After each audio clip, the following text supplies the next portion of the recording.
All right, welcome back. Another episode of the Glory podcast. Thanks for being with us alongside Jeff Dantzler. I'm Trey Littlefield. Excited about today's show. We're going to have Jordan Ross from men's basketball. The men's basketball team off to a hot start, non-conference play, 1-1 in SEC play. We're also going to talk to J. Reid Parker, Director of Athletics, Josh Brooks, and talk about football, basketball, track. Hit a little bit of everything with Josh, so looking forward to this show. Well, such an exciting time of year. Of course, we had another incredible football season, SEC champions, and all the great accomplishments, getting 8 straight victories over Tech, going to be top 10 for a 9th consecutive season, a 9th straight major bowl, the great starts. And by the way, you and Mike Mobley, you guys did a great job coming up with the research to figure out that it's the best combined start for the men's and women's basketball team ever. And we'll talk with Josh about this as well. Baseball's just around the corner, golf, tennis, you name it. We're just about a month away from that stretch, or whatever it is, 14, 15 sports competing at the same time. We ain't going to be busy at all. No, which is just, it's, Georgia football, as I've said many times, been the center of my universe my whole life, but that time of year is really hard to beat. Yeah, a lot of fun. I enjoy seeing you go from baseball to basketball to different things. So really looking forward to today's show. We'll have Jordan Ross coming up next here on the Glory podcast. We are so excited to have men's basketball guard Jordan Ross join us today. Jordan, first of all, thanks for joining us. And then second of all, congratulations on what's been a fantastic season so far for you and the guys. Just talk about, the year so far and your team's success and what's been key to that success. Yeah, first of all, thank you. Yeah, no, I appreciate it. But, no, it's been fun. It kind of all happened so quickly. I don't think a lot of people seen it coming, but we did, and I don't know, we kind of just gelled quickly as a team. I've been a part of a lot of basketball teams, but none that got this tight and this close this quickly. Our team, we do everything together, on the court, off the court. We always together hanging out, no matter what it is. So I think that plays a big part in why we're so connected. What you were saying there about off the court, that number one, this team is fun to watch. The way you guys play, it's a lot of fun.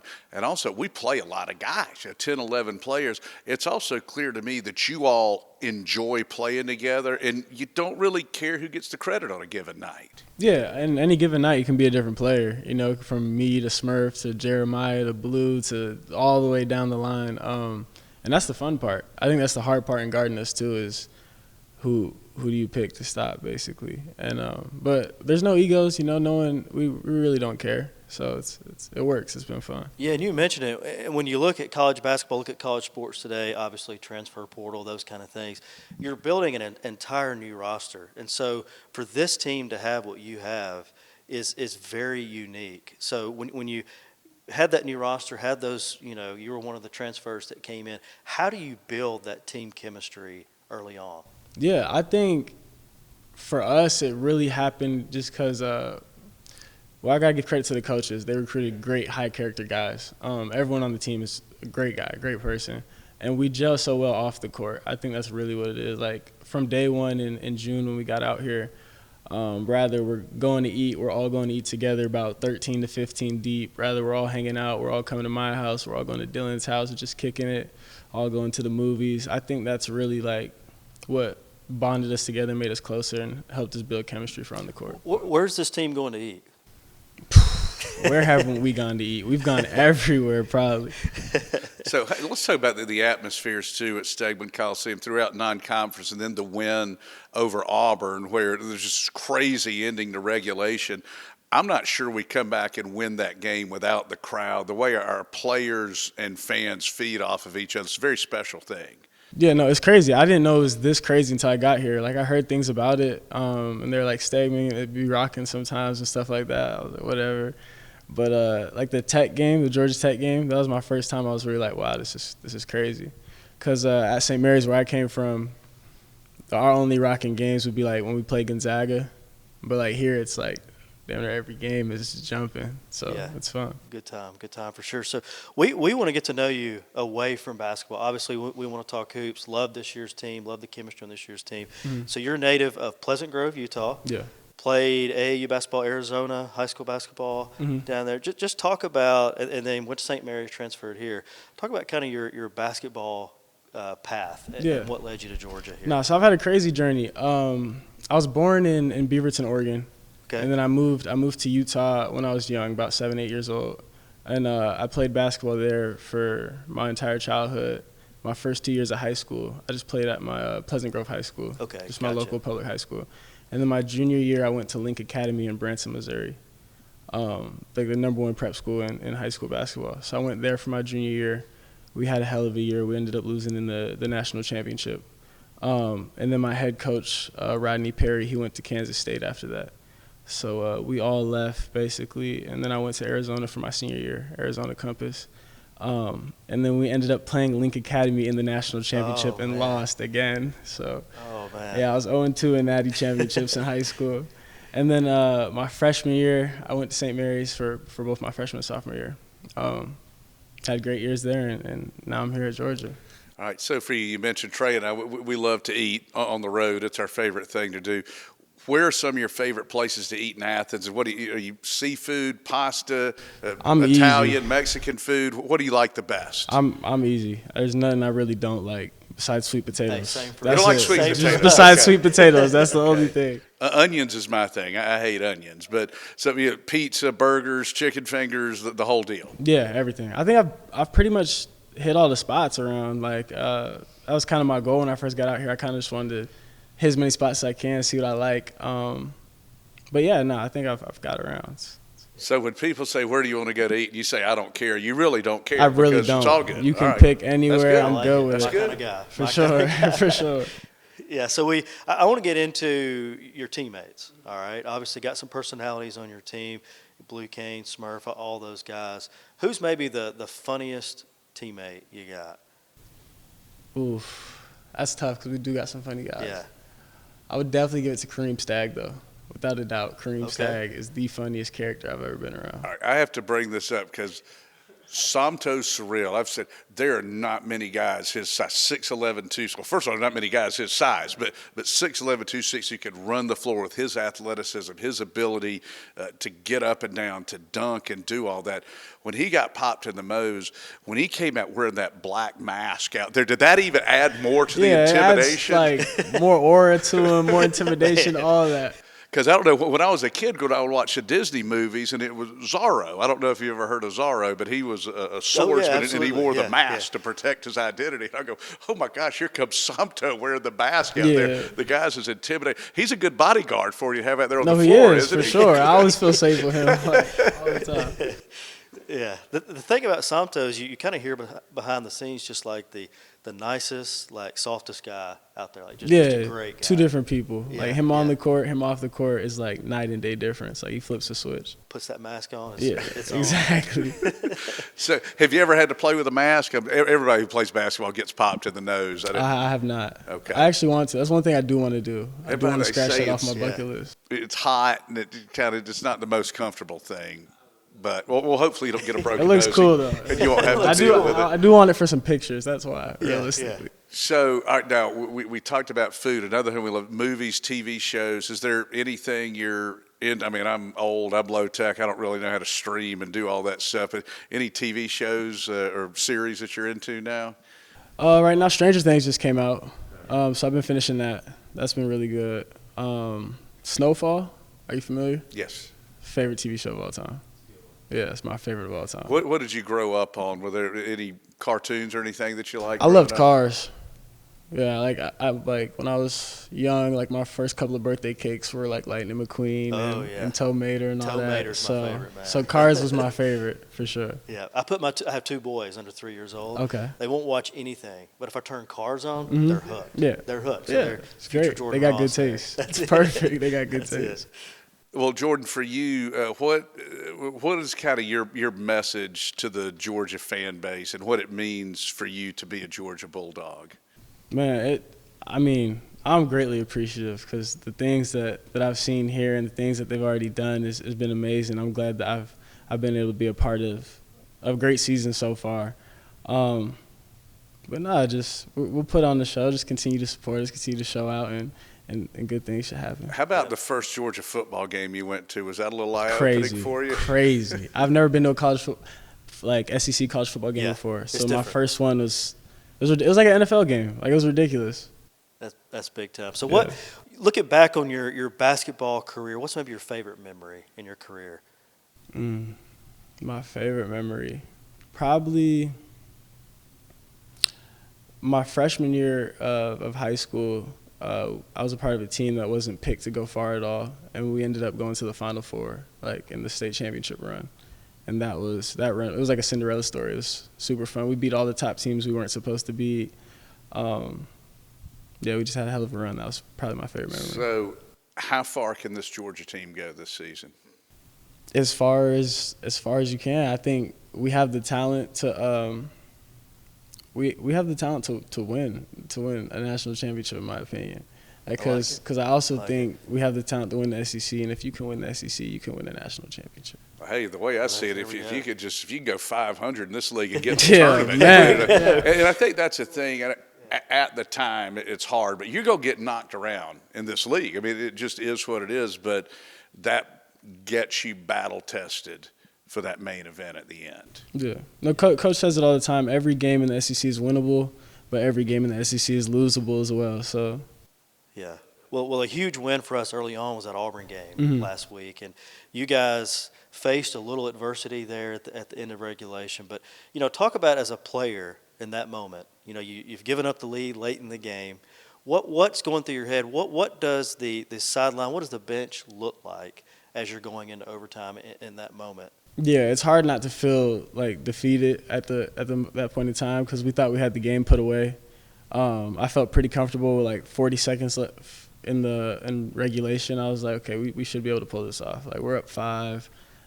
There's only a couple seconds left. There's no way we do anything crazy. Of course, they get a crazy foul call on a three-pointer, makes 2 free throws, misses the third one perfect. Crazy. Yeah, like it was like out of a movie. He catches it, hits a fadeaway shot, falling out of bounds. It's hard not to feel like defeated, but the coaches did a good job. The veterans did a good job. We dismissed it onto the next play and was able to make some big plays in overtime. I think it speaks volumes of you guys being resilient, overcoming that. I thought that was the biggest thing that I've taken from early on in SEC play here, for sure. Yeah, and all right, give us a favorite Mike White story. What do you love best about Coach White? I love Coach White. The thing I love most about Coach White is he is exactly who he said he was going to be. Like, the whole recruiting process, I talked to a lot of coaches, and a lot of them weren't who they said they were going to be, if that makes sense. Coach White has been the same guy since our first phone call when I first entered the portal. So that's probably my favorite thing about him. Have you ever seen Mike White, like, really, really get upset? He seems like on the sideline he's the most, like, mild-mannered. Yeah, I have, like, for sure. Yeah. In the locker room. Probably a good thing. Yeah. Doors are closed in the locker room, you can get pretty upset. Well, one of the things, too, I think with basketball, whether you're talking about getting upset at an official, if it's a coach getting upset at a player.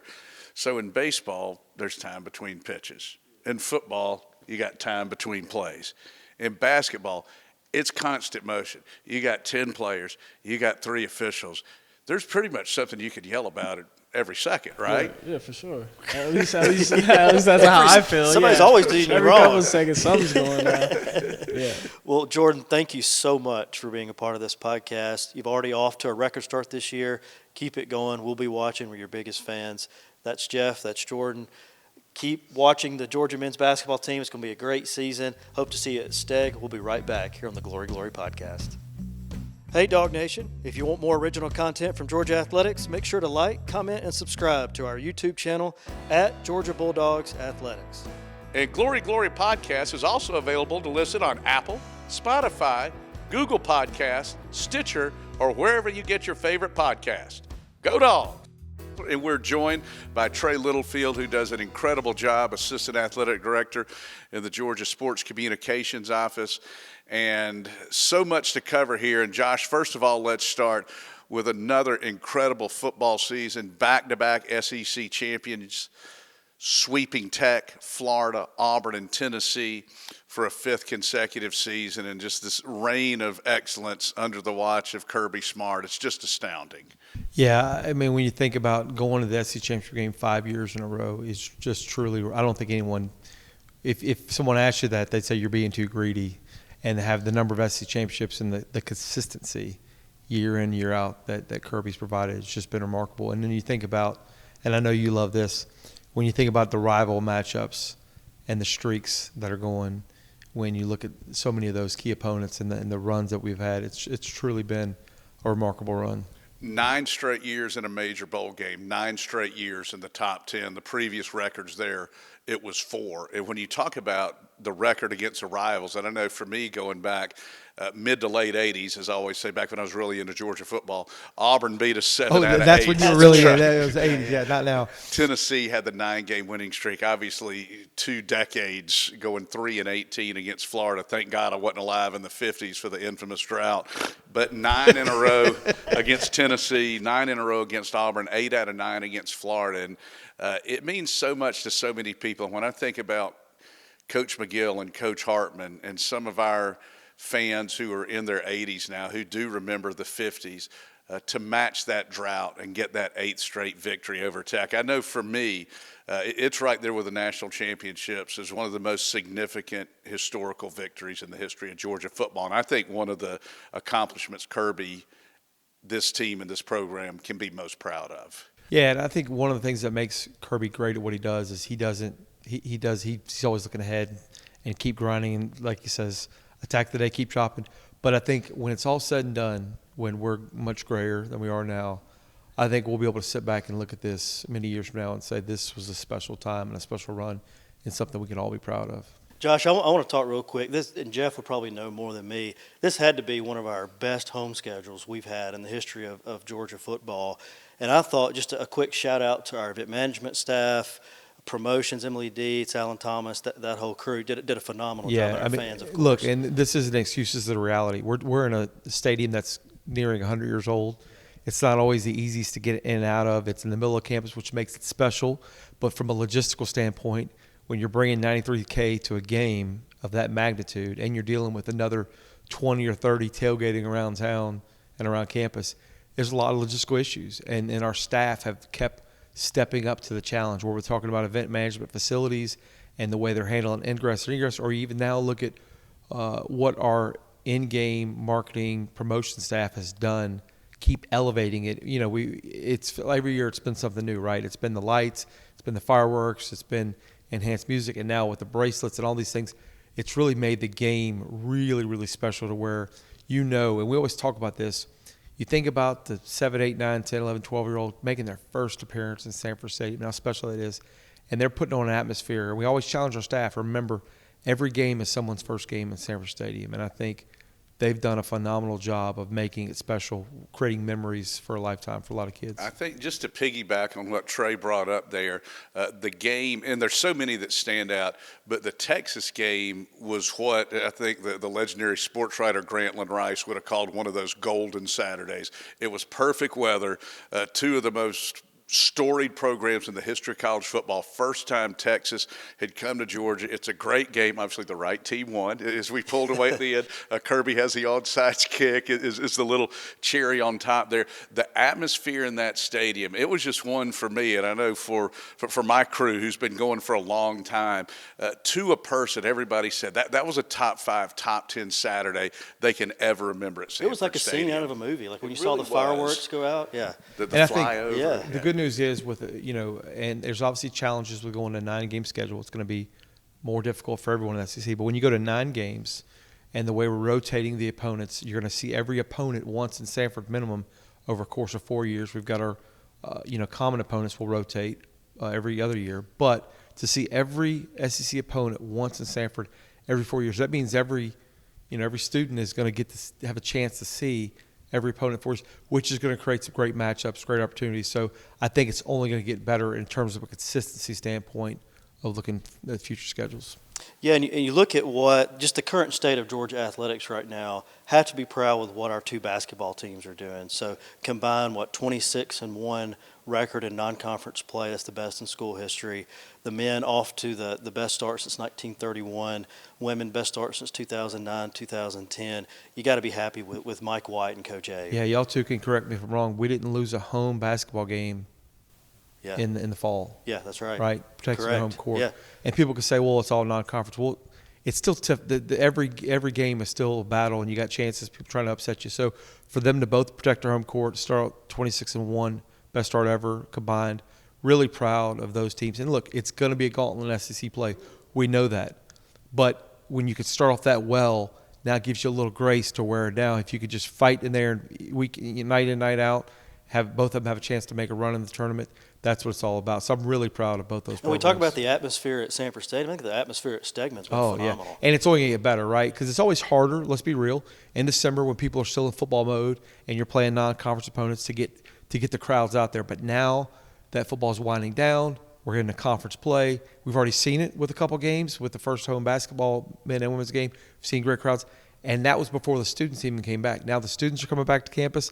The crowds are going to get better and better, and that's where we can have that home court advantage because it means a lot in basketball. Yeah, those back-to-back overtime wins for the men against Auburn. My cardiologist appreciates that, but I don't know. And the women against A&M. But it is a great example of why we love it so much and also how it could be so agonizing, that the highs and the lows that you experience. And I think those 2 days summarize so much of it. I was just so proud of the team, the fans, the coaches, how it would have been easy to hang your heads, boy, nothing's going right. This was a horrible break here.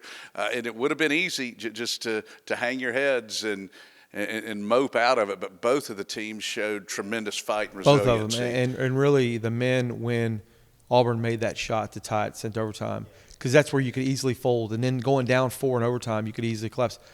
I'll give my son credit from the mouths of babes. He looked at me because I was a little dejected when Auburn made that shot. And he looked at me and said, "Dad, don't worry.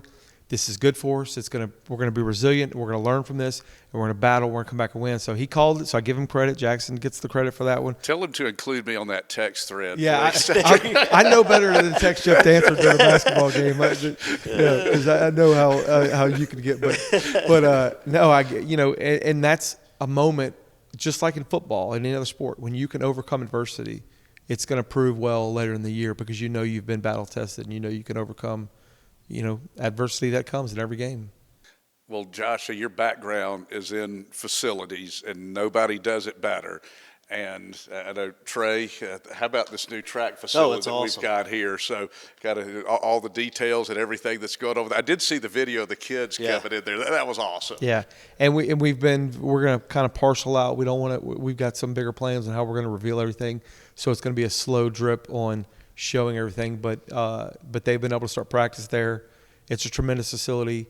Having the indoor lanes under the grandstand, that gives them functional area to train year-round. So no matter if it's 30 degrees or raining or whatever, having that ability is a game changer for a program. And then we've already been recruiting, top classes. We've had number 1 ranked classes again and again. That was before the facility. So now even with the facility, the sky's the limit. And I'm really excited as they begin their season now indoor-wise to see this program really take it to the next level. Yeah, and I think you look at the track facility, you look at revenue sharing with women's basketball, you look at, there's numerous examples. At a time of changing landscape in college athletics, it seems like under your leadership at Georgia, we have put a focus on each of our 21 sports. That's not always the case. Can you just speak about that and how each sport at Georgia, we're going to ensure that student-athlete experience is maxed out? Yeah, and it's difficult, right, because you're getting pressed and pushed in a corner where you're trying to do – you've got it. We all know it, that at an SEC school at Georgia, football is the engine that drives this whole enterprise, and we have to ensure they're successful because the revenue they generate does give us opportunities to build facilities and support programs. So that's the key. But – I'm a competitor. I want to win in all 21 sports. I always made the joke, if we start a pickleball team tomorrow, I want to win championships in pickleball. Put us on it. We're winning. I don't know if I can cover his rehab bills on his Pickleball was invented by orthopedic surgeons. Yeah, that's right. Did Dr. Hancock invent pickleball? Yeah. I can't afford those bills. But no, and look, we have to make tough decisions. We've been smart. We found ways to get lean and mean, and COVID helped teach us some things that we could be more resourceful on.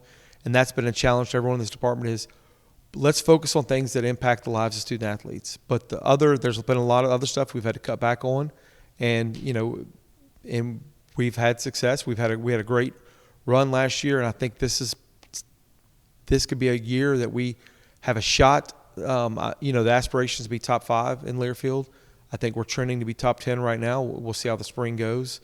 But yeah, we want to win everything we have, but thankfully we've got coaches who understand that and who are fighting for things that matter, that, like you said, impact the lives of student athletes and impact winning and losing. And I wanted to bring up too, and we've got a lot of other things to cover here, but in this era of college athletics and what you've seen around the SEC with some of our neighbors and rivals in the league where it might be a little bit splintered, just the leadership and that commonality for the love of the University of Georgia Athletic, starting with Governor Kemp, David Dove's now heading up the Board of Regents, the board, President Moorhead, you, Kirby Smart, who for my money, everybody mentioned there, the absolute best in the business, that united front for the University of Georgia in this day and age, especially when we've seen some of the issues that have been going on around us here, I think is just of paramount importance. And I know it's something that I'm very, very proud of. Yeah, I think on a couple points, that one,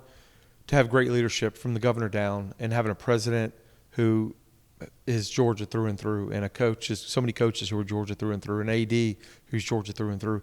It means something because none of us are looking for the next job or the next opportunity. This is the job. This is the opportunity. But, outside of the Georgia lens, I got to give the Board of Regents credit for caring about all the universities in this state because, our focus is Georgia, but they do a great job of supporting them all, and it's not easy. There's a lot of universities and colleges. Even Tech. Look, you got close your ears, Jeff. Yeah, close your. But we care about this state, right? And the leadership of Governor Kemp, what he's done in this state, because when we're talking about recruiting athletes, recruiting coaches, recruiting staff members, how great this state is going makes all of our jobs a lot easier. We can point to how great everything's going here. So a tip of the hat to them because I know it's not an easy job, but we got some great Board of Regents members who care deeply about the whole system, and it's a special place. And like I said, I love Georgia, and I'm going to be here till I'm way grayer, and the goal is to retire here one day and be grayer, and then sit back and come to games and complain about what the coach and AD is doing then, and say, "Well, I was AD," we all that stuff. But that beard's getting a little grayer. But yeah, I don't know. We go straight to white from there, or what will it look like by then? Well, we're also in a period now of basketball going, gymnastics is cranking up, the swimmings, but we're also, and I know we talk about this every year, we're just about a month away from that period with baseball and the tennises and softball where we're going to have in the track and field 15 sports going at the same time. It's literally almost up to 14, or depending on how you count, 14 teams competing all in the same time frame, and that's when the calendar gets a little busy. But it's fun. I mean, it's what we signed up for. It's what I love, and you gotta parcel your time the best you can. But this is what we love doing and getting to see our kids compete. They work so hard, 365. And the time they put in the classroom, the time they put in the practice field, the weight room, all that stuff. So to finally get to see them compete and see the joy it brings them is why we do what we do. So I'm fired up. I'm ready to go. We've got, we're in it in basketball. Gymnastics around the corner. Track's getting cranked up. So it's all here, and it'll be here before you know it. Yeah, I'm excited about the spring sports. I know preseason rankings don't matter, but a lot of our teams are going to be highly ranked preseason. Yeah, and baseball, of course, softball. Women's tennis just came out ranked number one, which I've given Drake Bernstein a hard time because he's cut from the Vince Dooley model of sandbagging completely. So he's saying, well, there's errors in the metrics. It's not correct. He's already He's a good coach. I'm like, yeah, okay, whatever. But no, excited about so many of these programs this spring that really that been building, right? You've seen coaches that are now entering their second year, third or fourth year that have been building the programs. Really excited about Coach Baldwin, the softball team. Excited about Coach Johnson. The baseball team's looking great. Thinking we're going to take a big step forward in men's swimming this year. Women's tennis has been dominant. Men's tennis is on the climb back. I mean, I could go on. I think women's gymnastics is ready to make that next step. So many of our programs, and even look at golf. Look at the class we just signed in men's golf, number one class in the country. Women's golf had a great class. I think Coach Brennan's in her second year. I think she's going to take a big step forward this spring. So for me, it's a lot about trajectory, and I'm excited because I feel like the majority of our teams are on an upward trajectory and are getting better year in and year out. Well, I'm a golf nut. I spend a lot of time watching golf, and this is a very good class that is going to be coming in, and I'll just have spent a lot of time watching these kids over the past couple of summers. And by the way, we also got tipped, although you know what this means. Nothing brings cold in the South like the start of college baseball season. This past week, we're in the 70s a couple of days, and oh my gosh, it was such a tease. But like you said, it's just around the corner. And again, for me, Georgia football has been the center of my universe for as long as I can remember. But when we get into that, what's coming up in February into March, when there are 14 teams going at it at the same time, not counting the teams that are practicing, it's hard to beat. It really is. Yeah, the good and the bad of it is, because I'm emotional, and I'm like you, JD. I want to – every loss is a gut punch to me.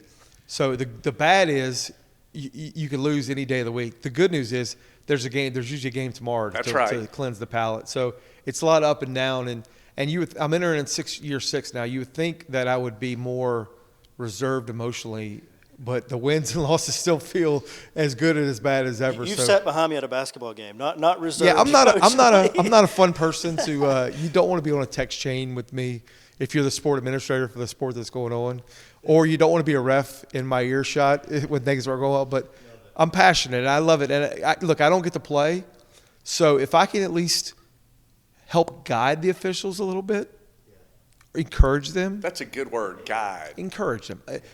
Look. I'm not gonna bash them. What I lean on is saying things like, "I believe in you. We need your A game. This matters to us." So I think it's encouragement. But yeah, I feel bad for anybody that's stuck on a text chain with me during any game. Well, again, talking about, like you say, with the highs and the lows, of the many wise things Coach Dooley always said, one that always stuck with me is the highs are never as high as the lows are low. But at the same time, when you do go through those hard times, when you get those ultimate moments with a great win or a championship, that's when it really does make it special. Because I'd heard a couple of sports fans on an interview one time brought up a good point. It might have been, I don't know, Phillies fans or Eagles fans or whatever, said, really, in many ways, it's the losses that bring you together, that hurt going through the tough times. And I know for me, going down to New Orleans, I've still got scar tissue there from Pitt and Penn State. But you think about those hard times, whether you're a kid, an adult, whatever it is, when you come out on top and you get a great victory, those tough days and you're right. The losses do bring you together. Some ways bring you together. And I will say this to our fan base: in this new day and age of NIL, sometimes we create the myth or thought that it doesn't matter as much to the kids anymore. And I can promise you, over 21 sports, I've been in and around them. I've been in locker rooms. I've been around them after losses. I've seen the tears. I've seen the hugs. I've seen the upset after losses. It matters to kids. I mean, the NIL is what it is, but when these kids when they strap it up and put on the red and black, it matters to them. I can promise you, because I've seen a lot of joy and I've seen a lot of tears. I've seen it all. It matters. So don't ever think that putting the G on your chest doesn't matter to these kids. Yeah, go in that locker room post-game Sugar Bowl and see guys like Oscar Delp and guys like that, and you can tell it means a lot. It means a lot. Being a part of Georgia is still a big deal. Well, Josh, you're the best. Congratulations again on all of your amazing success. Again, for my money, the absolute best athletic director in the country. It takes a village, and I could be remiss if I didn't, from Trey to everyone on my staff, Stephen Drummond, Stephanie Ransom, Will Lawler, Ford Williams, Doris Griffin, on and on, all of them. You're only as good as your people. I've got great people. We're blessed to have continuity. Part of that is it's a great university. It's a great town. The people that you work with make it special. The great coaches, the great student athletes. I'm just the guy, lucky one that gets to sit in the chair and sign the checks and get the complaints sometimes. But I never wanted to go without saying how special it is for me to be here in Athens, to work at the University of Georgia, have my kids raised in Athens. I've got 2 sophomores that are already test prepping, hopefully get them into Georgia one day. It's special, and we never can take that for granted, how special it is to live in Athens and work at the University of Georgia, and I'll never take any of that for granted. Well, it's the greatest place in the world, the University of Georgia. Josh, thanks again so much. Go Dogs.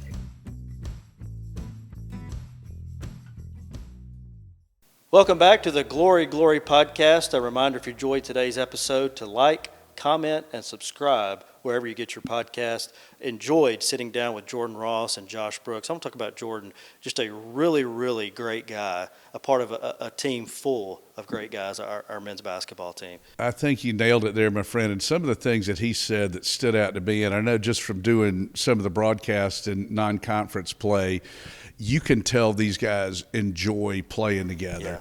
Yeah. And I would just think when you talk about, and I know for us coming up, you'd always, whether you picked up your Street and Smiths or your Lindy's or your Athlons, you would look at the schedule, your returning players and your newcomers. Well, now there are obviously two versions of the newcomers, with high school players and with transfers. Well, the traditional recruiting of high school players, I think for coaches, you get to know the players, their families a lot better. You know, the high school coaches, you know, the high school principal, because you're recruiting these kids over an extended period. Well, it's a lot different now. You're talking about a short window. So I think the ability for all of our coaches at Georgia to be able to identify not just the right player, but the right person to come into the program. To me, that's a much more difficult job than it used to be. But I think all of our staffs here at Georgia have done a great job with that, and it's certainly showing with our men's basketball team how all these new pieces have really blended in together so nicely. Yeah, and I thought Jordan hit the nail on the head talking about how, you know, in today's world with the transfer portal, with the freshmen coming in, you're going to have new rosters every year. And you look at this men's basketball team as a perfect example. You know, he's talking about all 15 guys. I said, where do you like to eat? He goes, well, all 15 of us are going out to eat together. We're, you know, I don't have a favorite restaurant. We're just all going together, and we're having a good time. And that's something that you don't see, and it's a perfect example for college athletics today. So really enjoyed that conversation with Jordan. All right, looking ahead to spring really, really quick before we go, we're going to have a lot of teams, baseball, softball, highly ranked. Women's tennis, #1 in the country, preseason rankings. I know preseason rankings don't matter, but excited about the upcoming spring season. No, I am, and it always feels good to look up there and see Georgia ranked. And I know back when I was a kid, the USA Today would come out, and every day they would go through and they'd have a different sport, and it would have the national top 25, and whatever the sport was, it always felt good to see Georgia in there, and so proud that you see Georgia in the rankings in so many of our sports right now. These truly are golden days for the red and black. Sure is. And Jeff, nobody loves Georgia as much as you, and enjoy doing this podcast with you. You are the best, my friend. Thank you so much. Appreciate it. Enjoy today's episode. Reminder, like, comment, subscribe. The Glory Glory Podcast. We'll see you next time.